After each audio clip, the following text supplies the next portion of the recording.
जनसंवाद खबर में आपका स्वागत। बारात जा रही वाहन ने पेड़ में मारी टक्कर, एक की मौके पर हुई मौत, 5 अन्य हुए घायल। दरअसल दुर्घटना पटना गया मुख्य सड़क का है, जहां हुलासगंज बाजार स्थित पुराने प्रखंड कार्यालय के पास बारात जा रही एक वाहन असंतुलित होकर सड़क किनारे पेड़ में टक्कर मार दी, जिसमें सवार एक व्यक्ति की अस्पताल ले जाने के वक्त मौके पर मौत हो गई।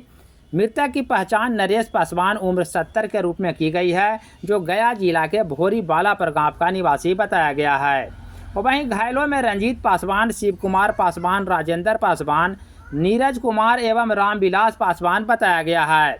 प्रत्यक्षदर्शियों के अनुसार घायलों में 2 की स्थिति गंभीर है, जिसे इलाज को लेकर जहानाबाद सदर अस्पताल रेफर किया गया है।